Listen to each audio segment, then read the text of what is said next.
Welcome to Dig, a history podcast.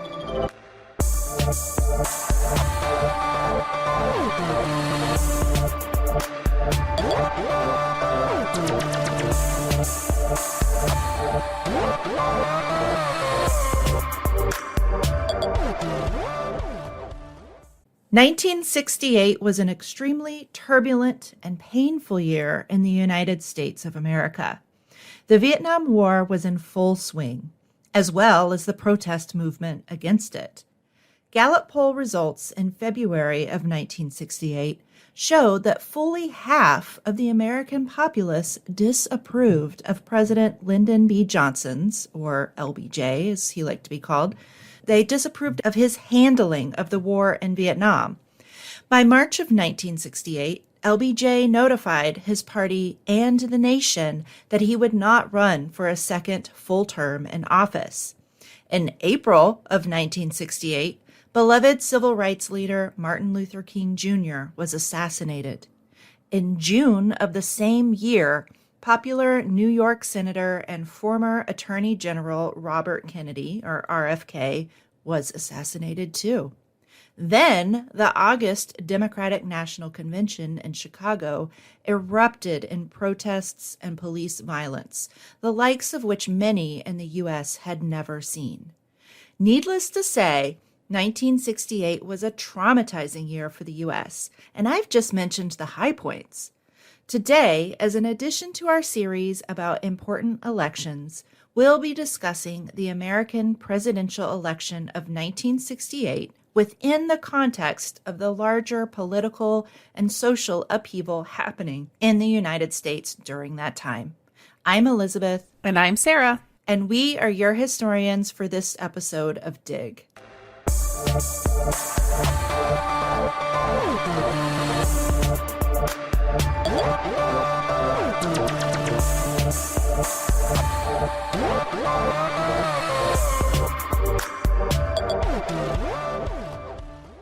"2020 was a weird year." That's putting it mildly. And we could not have done what we do without you, listeners. Our Patreon supporters keep the lights on and the microphones recording, and we are grateful for each and every one of you. We want to give a special shout out to our mega donors, our auger and excavator level patrons, Maddie, Denise, Colin, Edward, Susan, Christopher, Peggy, Maggie, Danielle, and Iris. Thank you a million times. Listener, if you are not yet a patron of this show, it's easy. You can just go to patreon.com/digpodcast to learn more. By 1968, apart from Republican President Dwight D. Eisenhower, Democrats had controlled the White House since 1933, so 24 of the previous 32 years. The Democratic Party dealt with dueling loyalties since the 30s. It's a staunch segregationist Southern element, and then its more progressive Northern faction. In the mid-1960s, these dueling loyalties met in a perfect storm, which shook the very foundation of the party and opened the door for Republican domination of the White House throughout the 1970s and 80s, save Jimmy Carter's one-term presidency. Oh, Jimmy Carter. Oh, Jimmy Carter. Such a nice little peanut farmer. By the 1968 election, Democrats were trying to hang on to white voters who were turned off by the racial liberalism of Johnson's Great Society domestic program, which ushered in economic and social opportunities for racial minorities. The Democrats were also trying to hang on to the more liberal and radical elements of the party who railed against the war in Vietnam and felt that the Johnson administration had lost its moral compass. Alternatively, the Republican Party was not as weak in the late 60s as the 1964 electoral map would lead many to believe.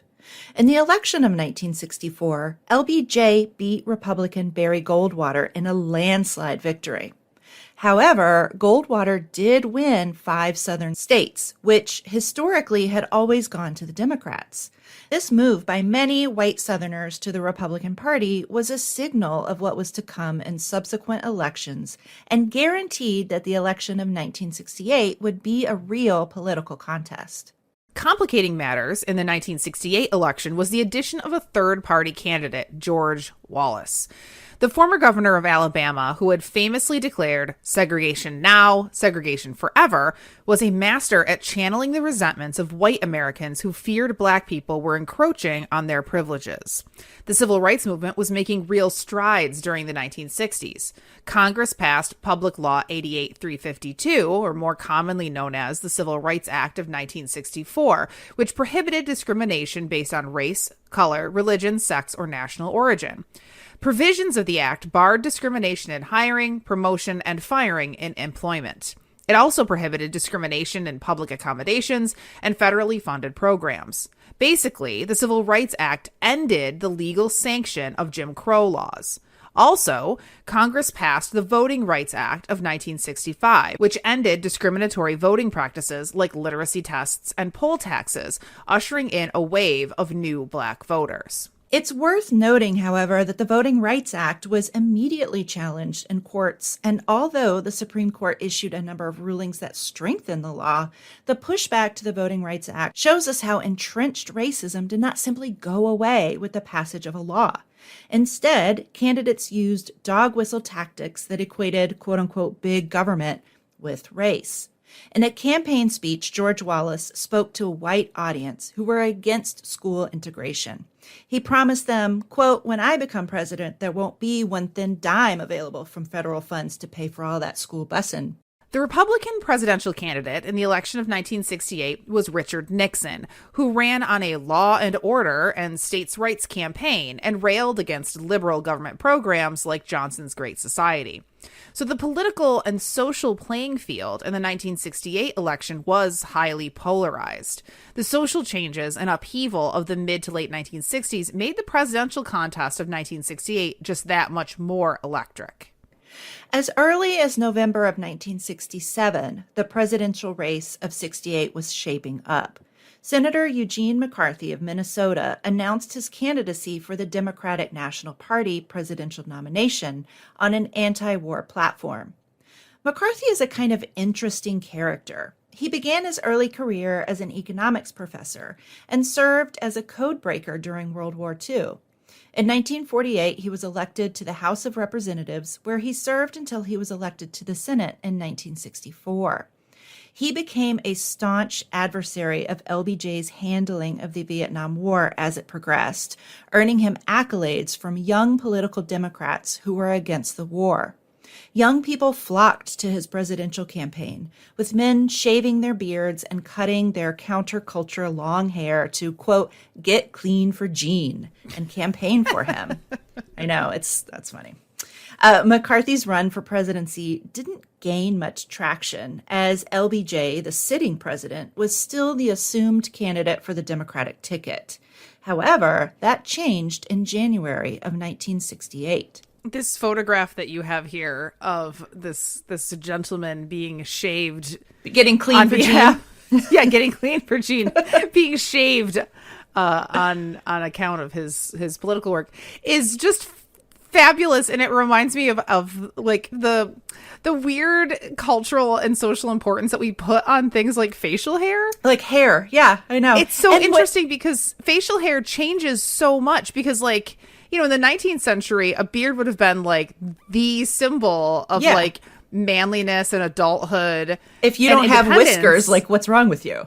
Right. And by the mid 1960s or late 1960s, that's like a sign of like countercultural. Yep. And this poor guy, he looks like a man, and then they're shaving him, and then he looks like a boy. Exactly. You're absolutely right. I'm like a very big beard fan. I'm very into beards. Okay. Anyway, that's neither here nor there.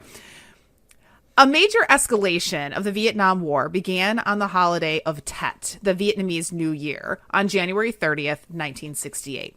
The North Vietnamese and their guerrilla supporters in the South launched a well-planned assault against the South Vietnamese and their American supporters.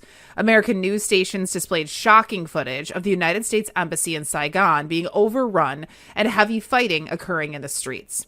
Contrary to what the Johnson administration had been telling the news media, the Tet Offensive confirmed that the war in Vietnam was not going well for the South Vietnamese and their American allies.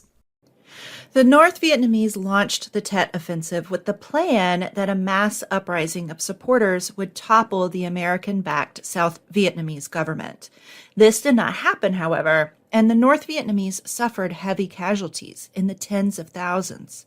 However, even though the Tet Offensive was eventually quashed, Americans were absolutely shocked by the media coverage of the event. On the second day of the Tet Offensive, photojournalist Eddie Adams and NBC cameraman Bo Suru were in the Chinese section of Saigon. Adams watched as a South Vietnamese soldier dragged a man wearing a plaid shirt out into the street and put his sidearm to the man's head. Adams, assuming the soldier was going to threaten or interrogate the man, raised his camera and began snapping photographs. However, Brigadier General Nguyen Ngoc Loan pulled the trigger. Adams' camera snapped a picture at the exact moment the bullet entered the man's head, capturing the moment of death for all time.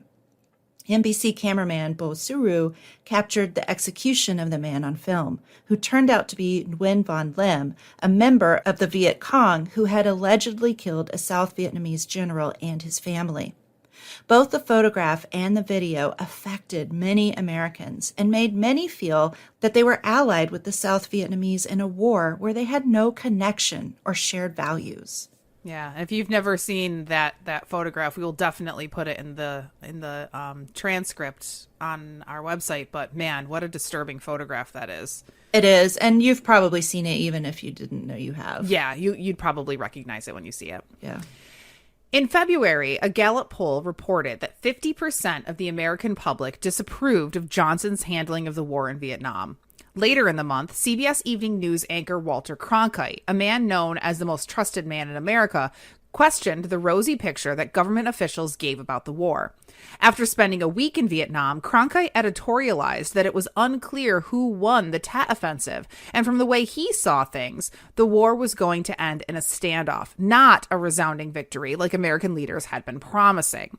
Cronkite's hard-hitting news broadcast put into words what many Americans were feeling about the war. LBJ is purported to have said to his press secretary afterwards, "If I've lost Cronkite, I've lost the country."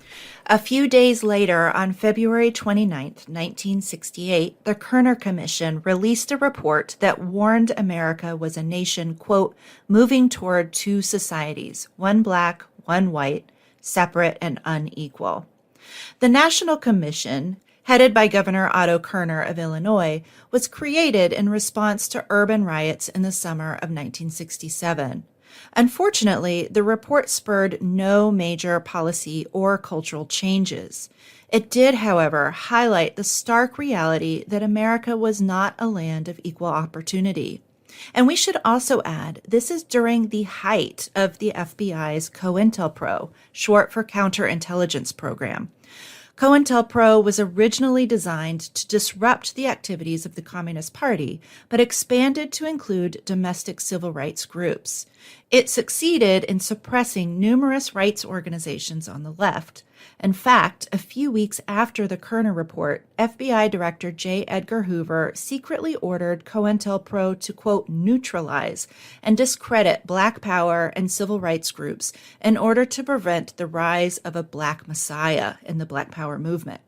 And you can hear more about COINTELPRO in our Black Panthers episode. The election year of 1968 was already stacking up to be a dramatic one for Democrats, as Eugene McCarthy was campaigning against a sitting president and gaining traction. McCarthy's March 12th New Hampshire Democratic primary win convinced LBJ's longtime rival Robert F. Kennedy, commonly known as RFK or Bobby Kennedy, that Johnson's hold on the 68 presidential nomination was not actually a given. Robert Kennedy had been Attorney General during the presidency of his brother, JFK, and had stayed on in the Johnson administration until he had left to run for Senate in New York in 1964, a seat that he won. Kennedy announced his candidacy for the presidential nomination on March 16th at a press conference in the caucus room of the old Senate office building, the same room where his brother, JFK, had announced his candidacy for president years earlier. Kennedy's entry into the race was met with outrage by both the Johnson and the McCarthy camps. Eugene McCarthy's campaign was furious that Kennedy would enter at so late a date and practically guaranteed that the anti-war vote would be split between the two candidates. However, unbeknownst to McCarthy, Kennedy, or practically anyone else in the Democratic establishment, LBJ was planning to retire at the end of his term and not seek re-election in 1968. So this is really interesting. I'm going to, I guess, out myself for not knowing this. I thought that McCarthy and Kennedy entered the oh my God. The race Thank after. You. Yes, entered the race LBJ. after LBJ said that he was not going to run. I didn't realize that they had actually thrown their hats in the ring before it was publicly known that LBJ was going to retire. That's really saying something that they were willing to, to primary a sitting president in their own party. I mean, that has happened, a tiny bit in recent years, but it's usually with like very kind of, people that know they're not going to win, not somebody with a profile like, Robert Kennedy. Yeah. I mean, I'll go on into it a little more, but I mean, LBJ and RFK had a very contentious relationship to begin with. And of course, when Kennedy throws his hat in the ring, it's just like the ultimate betrayal to LBJ. So on March 31st, Johnson gave a televised speech where he outlined a de-escalation in Vietnam. He announced that U.S. aircraft and naval attacks against North Vietnam would stop, with exception around the demilitarized zone. He outlined details about the national budget and a need for a surtax. Then, at the end of his televised speech, he notified a stunned America that he would not run for, nor accept, the nomination for president in the coming primary or election.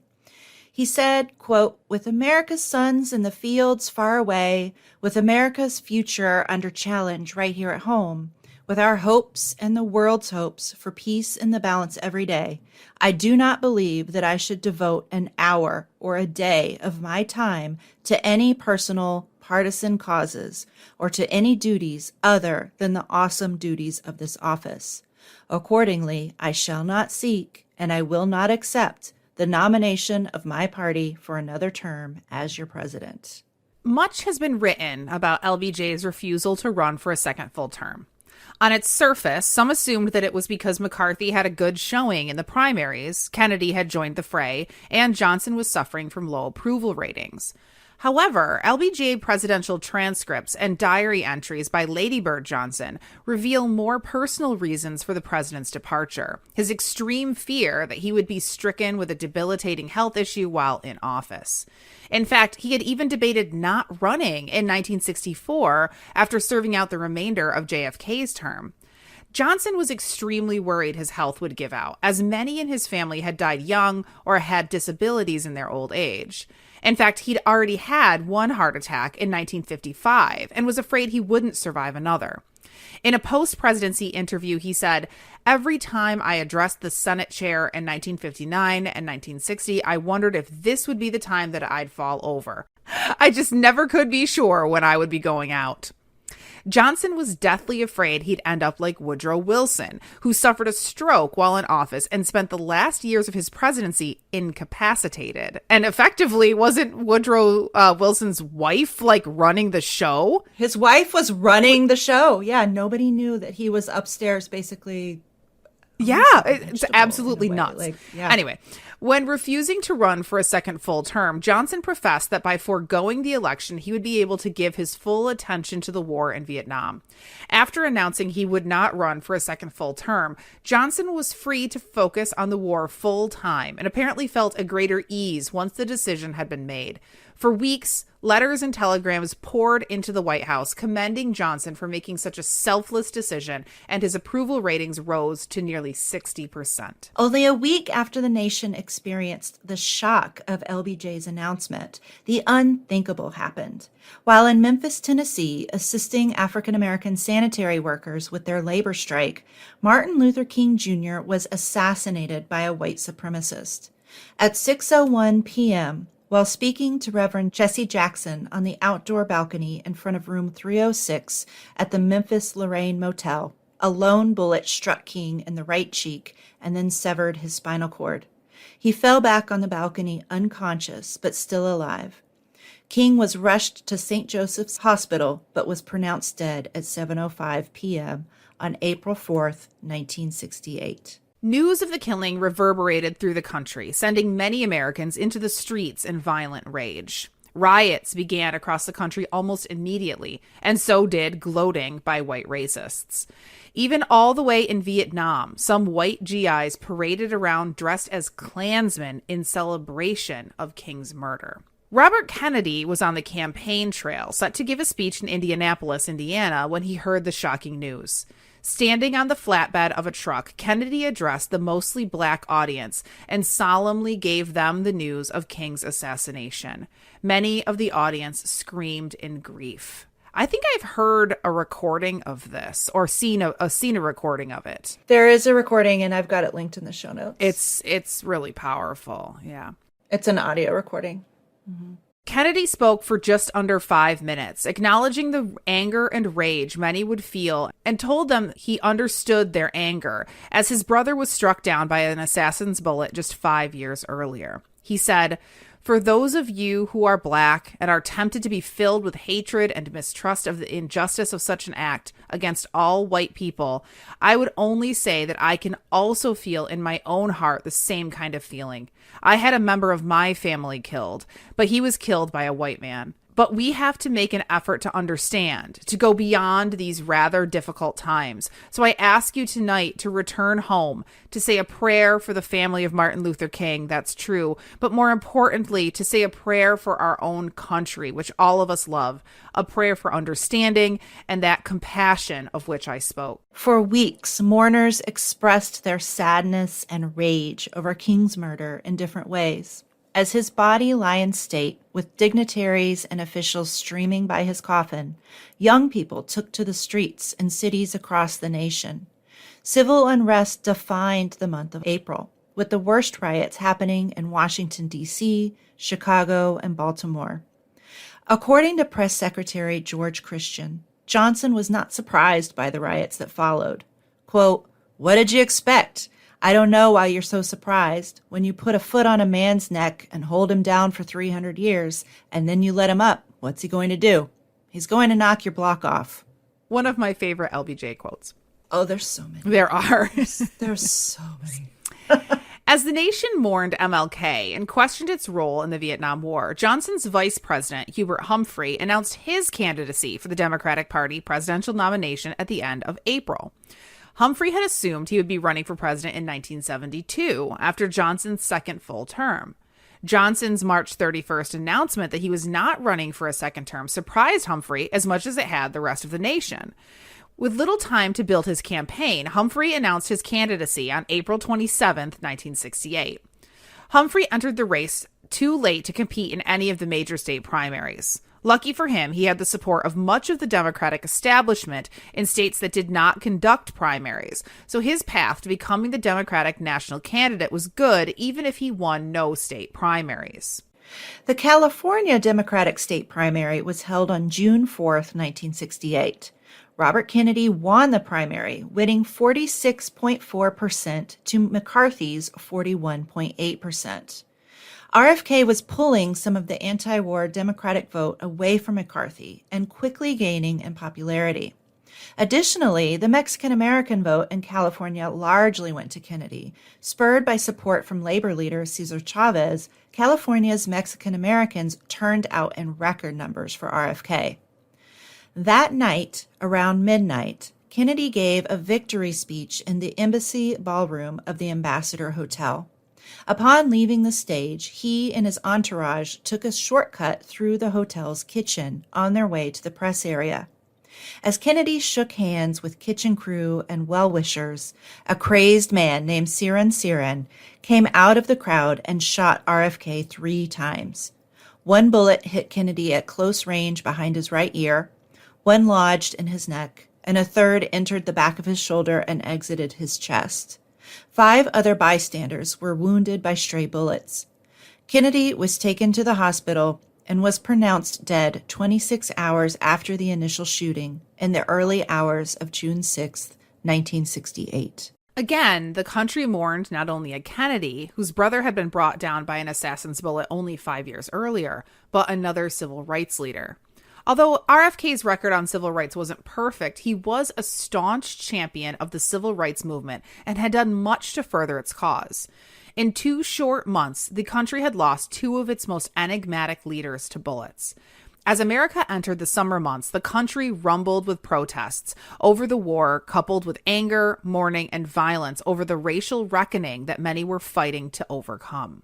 The Republican primary was also shaping up to be a crowded contest. New York Governor Nelson Rockefeller and Michigan Governor George Romney had thrown their hat in the race. California Governor Ronald Reagan was vying for his party's nomination too. But it was Richard Nixon who won the Republican Party's nomination for the presidency at the party's August 8th convention. Nixon was no stranger to politics, having been in Republican politics since his 1946 election to the House of Representatives, which he ran against Helen Gahagan Douglas for a Senate seat in California. He used red baiting to defeat her. Gahagan Douglas was a liberal New Deal Democrat, and Nixon claimed she was sympathetic to communism. He called her the Pink Lady and said she was, quote, pink all the way down to her underwear. Pink, of course, being his misogynist allusion to communist Reds and also directing people to think about his female opponent's undergarments. Nixon conducted a dirty campaign that included anti-Semitic attacks. Douglas's husband was Jewish. But red baiting won the day, and Nixon defeated Gahagan Douglas while earning himself the nickname Tricky Dick, which he was never able to shake. His tactics became a template for other Republicans to use red baiting as a tactic in further campaigns. One that they have apparently never gotten rid of. Never shook. It still works somehow after 50 years? Well, more than that. In 1950, Nixon was elected to the Senate, and in 1952 served as Dwight D. Eisenhower's vice president for 8 years. He ran for president in 1960, but was beaten by Democrat John F. Kennedy. In 1968, Nixon again secured the Republican nomination for president, easily winning the nomination on the first ballot. He named Maryland Governor Spiro Agnew as his vice presidential running mate, who would also go on to commit many crimes in office separate from those of the later Watergate crimes, which is just in addition to really remarkable. Yes. On August 10th, just 2 days after the Republican convention and a few weeks before the Democrats' national convention, Senator George Mcgovern of South Dakota entered the presidential race.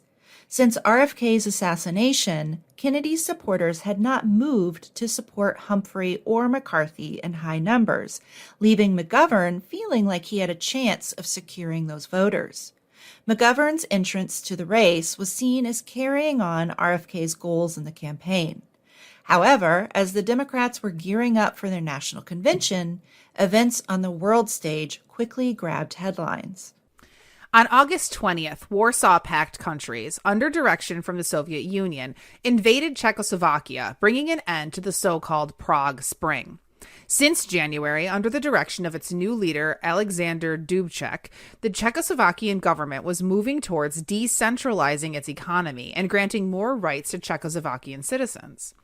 Restrictions on media, speech, and travel were loosened, and Dubček split the country into 2 republics, the Czech Socialist Republic and the Slovak Socialist Republic.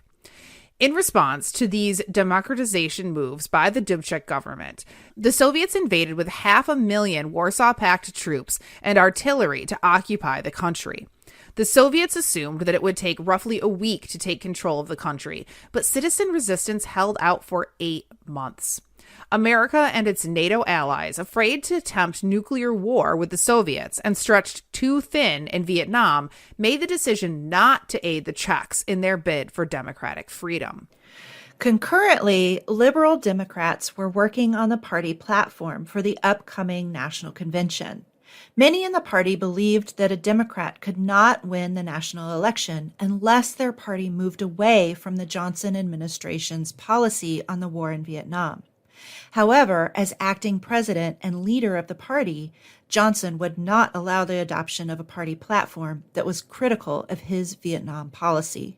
The Democratic National Convention opened in Chicago on August 26, 1968, with the Johnson administration supporting a decidedly mediocre platform on the war that stated bombing would halt only, quote, when this action would not endanger the lives of our troops in the field. It was hardly the anti-war platform that many liberal Democrats were hoping for. A vote for a peace platform that would state the party agreed to an immediate end to all bombing was debated on Wednesday, August 28th. But the Johnson administration controlled the debate, and ultimately the party voted on the administration-supported plank. Supporters of the peace plank filled the arena with singing, "We shall overcome," while others chanted, "Stop the war." These dramatic events were broadcast on national television, and word spread to protesters lining Chicago's streets. News that the peace plank lost to a more moderate majority platform further inflamed tensions both inside the convention and outside on the streets of Chicago. For months, anti-war demonstrators planned and organized a massive rally in Chicago during the National Convention. Groups as disparate as the Youth International Party, or Yippies, to the National Mobilization Committee to End the War in Vietnam, known as the MOB, met on the streets of Chicago to protest the war and attempt to sway the convention to support an anti-war and anti-racist platform. However, Chicago Mayor Richard Daley and his city police force had no intention to suffer the protesters. For months, organizers were denied permits for amassing people in public spaces and streets, so when thousands of protesters arrived in the city, there was nowhere for them to legally congregate. Mayor Daley had 6,000 police on the streets of Chicago in preparation for the convention and the expected protesters. Another 6,000 National Guard troops were added, along with 1,000 Secret Service men. Fences and barbed wire were added around the convention hall to keep the protesters away from the convention site. Violence began almost as soon as the convention opened. On the night of August 26, police fired tear gas into Lincoln Park on the city's north side in an attempt to clear it for an 11 p.m. curfew. The same occurred the next night on the 27th, but this time the crowds moved to Grant Park and camped there through the night. At Grant Park the next afternoon, police clubbed a protester who appeared to be taking down an American flag from its flagpole. The gathered crowd responded by throwing bricks and debris at the police and shouting, "Fascist bastards" and "Death to pigs." British journalists describing the chaos that erupted afterwards wrote the police, quote, went quite literally berserk in their retaliation against the protesters. That night around 8 p.m., the largest outbreak of violence took place. Roughly 3,000 demonstrators congregated on South Michigan Avenue. As police attempted to stop the crowd from marching, some police charged into the crowd, beating protesters with their bully sticks. Bystanders and protesters were pushed through the plate glass windows of the nearby Conrad Hilton Hotel. Tear gas permeated the air as national television cameras caught the melee on film and broadcast it for the world to see. The violence outside the convention permeated its way inside the convention. Footage by CBS News, which we will link in the show notes on the blog, shows that delegates were aware of what was going on outside and were angry at the overzealous actions by the Chicago police. Senator Abraham Ribicoff of Connecticut denounced the, quote, Gestapo tactics on the streets of Chicago from the podium, as nearby, Mayor Daley shouted an anti-Semitic epithet from his seat on the convention floor. Leadership from the Mcgovern campaign said one of their volunteers had gone outside to buy something from a street vendor and was clubbed in the face by police without provocation. Dan Rather, of all people, was roughed up and punched in the stomach by security guards while trying to interview a Georgia delegate who was being roughly escorted out of the hall, which prompted Walter Cronkite to call security guards thugs. Chaos. Yeah. And we have all of this film posted on the blog. Awesome. So definitely check it out. It's wild. However, not all who were watching all of this craziness going on, had sympathy for the bloodied protesters. Polls taken after the convention found that a majority of Americans found the fault for the chaos and violence lay with the protesters, even though a federal investigating commission concluded that the violence had been the result of a police riot. Despite the violent clashes outside the convention, the party nominated its presidential candidate. Hubert Humphrey won the Democratic nomination with 1,760 votes to McCarthy's 601 and McGovern's 146. Humphrey chose Maine Senator Edmund Muskie, which is like the best name ever, to be his running mate. Even though the business of the party went on at the convention, the news footage left many Americans feeling that the Democratic Party was in disarray, and it was. Additionally, the violence of the convention gave both Richard Nixon and George Wallace fodder in their charges that the Democrats were the party of lawlessness. Among the vast majority of Americans who were not keyed into politics and social justice 24/7, the anti-war movement and the turmoil over race relations in the U.S. were one and the same. They saw the Johnson administration as unable or unwilling to address and squash domestic dissent. Additionally, crime rates did increase during the 60s and 70s due to a variety of factors. However, one popular talking point on the right countered that crime was rising because liberal justices were imposing restrictions on police officers. Now, all of you true crime junkies out there are familiar with Miranda Rights, or really anybody, not just true crime junkies, but, right, you have the right to remain silent. If you grew up watching a lot of Law and Order. Right. So Miranda Rights come from the 1966 case Miranda v. Arizona, in which the Supreme Court ruled that police must inform a person of their rights in a criminal case. Detractors argued that rulings such as Miranda, decided by a quote-unquote liberal Warren court, helped criminals at the expense of law-abiding, and let's not mince words, white citizens. My brain was going because I just listened to something on NPR not that long ago about something about Republicans and like their like decades long tactic trying to get conservative judges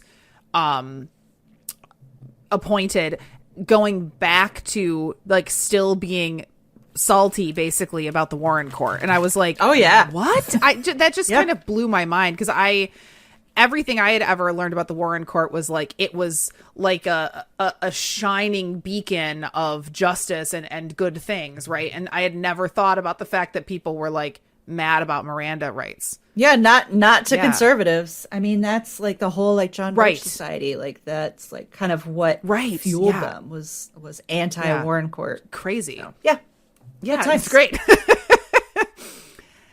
After the Democratic convention, Humphrey's campaign hobbled along. By mid-September, polls showed Humphrey trailing Nixon by 15 points. In fact, Humphrey's numbers weren't much better than George Wallace's third-party presidential run. Finally, on September 30th, in a speech in Salt Lake City, Humphrey broke with LBJ over policy in Vietnam, promising to stop the bombing in North Vietnam.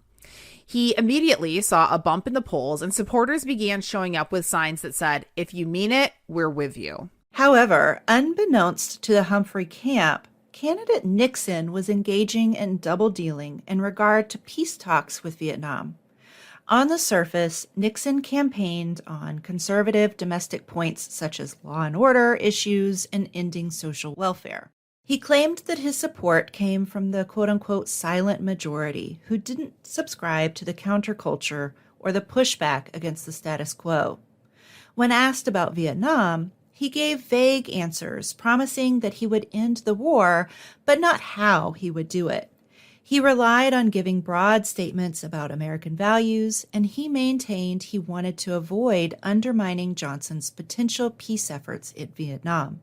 This was not the truth. In late October, LBJ was purportedly nearing a peace deal between North and South Vietnam. However, the South Vietnamese surprisingly walked away from these negotiations. This was because Nixon had a backdoor liaison to the South Vietnamese through a woman named Anna Chennault. She told the South Vietnamese to wait and make a peace deal with the Nixon administration instead of making a deal with the lame duck Johnson administration, promising that Nixon would give them better terms.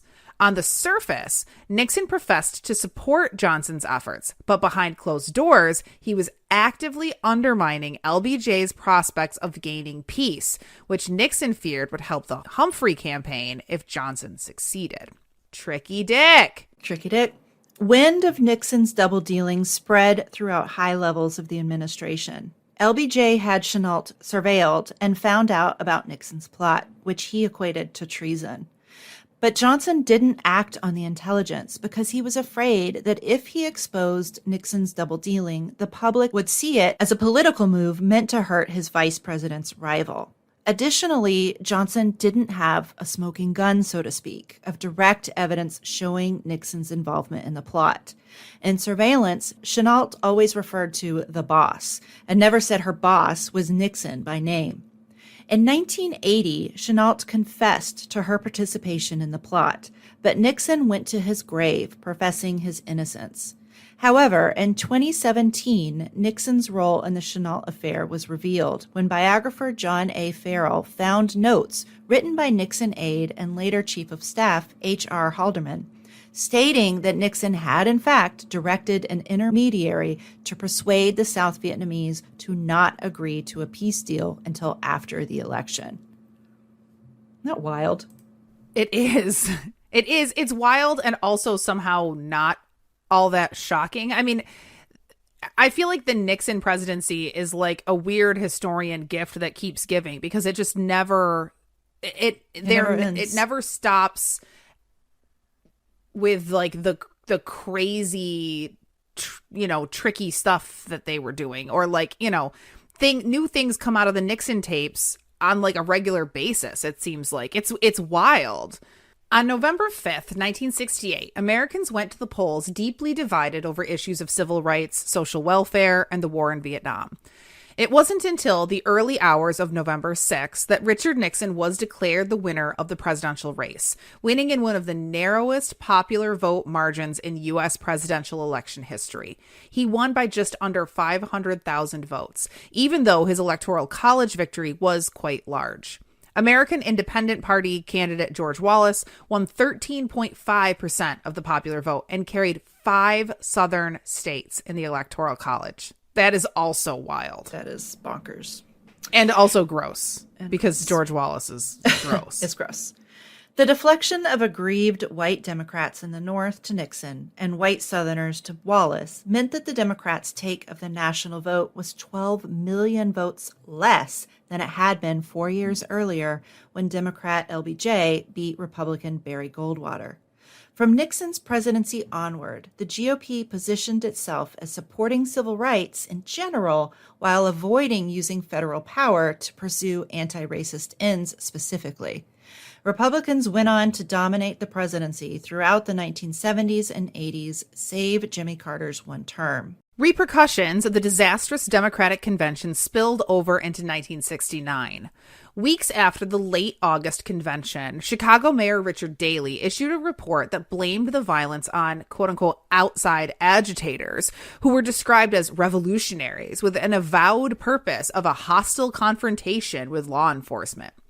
However, the Department of Justice report found no grounds to prosecute demonstrators. Additionally, the Johnson administration appointed the National Commission on the Causes and Prevention of Violence to conduct investigations into the violence.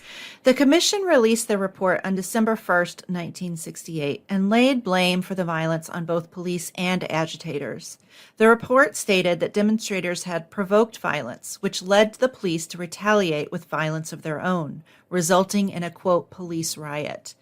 The report recommended prosecution of police who used indiscriminate violence and warned that failure to do so would further deteriorate public confidence in law enforcement.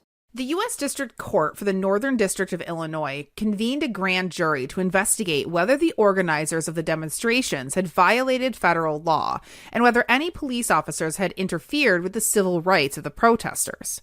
In early 1969, John Mitchell, the new U.S. Attorney General appointed by President Richard Nixon following his inauguration, worked with the U.S. Attorney's Office in Chicago to strengthen draft indictments against demonstrators.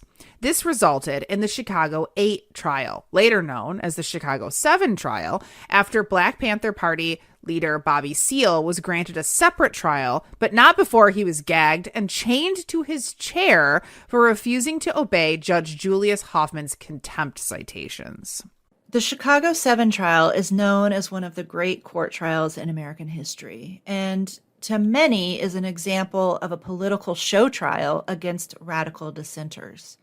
The trial deserves its own podcast, and hopefully we can provide that to you in the future. Yeah, that'd be great. But today we'll end with the election of Richard Nixon in 1968 and the traumatic events of such a watershed year. So thanks for listening, and we encourage you to leave a 5-star review of our show on your podcast app. Yes, please. It's very helpful to us. You can also support the show, of course, by heading to patreon.com/digpodcast, where you can financially support the show for as little as $1 a month. And make sure that you follow us on Facebook and Twitter. And you can join our Facebook group, Dig History Pod Squad, to get lots of memes and other silly content. And I think that's it. Bye. Okay, we'll see you next time. Senator Abraham Ribicoff of... I quit. To address. Why can I not speak? 1968 was an extremely... Off to a good start. Extremely? All right. One of my favorite LGB. LGB. A vote for a peace platform that would state the... Oh my God. I just never could be sure when I was... Oh my God. You got to do it with an LBJ accent. I'd just never be sure when I was going to go out. With little time to build his campaign, Humphrey announced... Oh my God. Okay. And never said her boss was Nixon at the time. Oh, fuck. So does that explain a little more? Yes, it does. So yeah, editor, cut out all of my nonsense. Instead, candidates used dog whistle. Oh, fuck, what is wrong with me? Showed Anti-Semitic epitaph from his epithet. I think you mean epithet, right? You're doing fine. You're doing fine. He's there carving his tombstone. On March 31st, this move by Benny and told them he understood that what was going on inside. Oh, we're aware. Oh my God. Okay, hold on. Major Daley shouted, Major. Oh my fucking Lord. Done. I think there's a word missing there. I think that it warned, maybe, that the report recommended. Okay. Oh, yeah, that would be good. Yeah, put that in. Do you want to read it again? No, we'll leave it okay. there. The U.S. District... No, I was kidding. Oh. I will.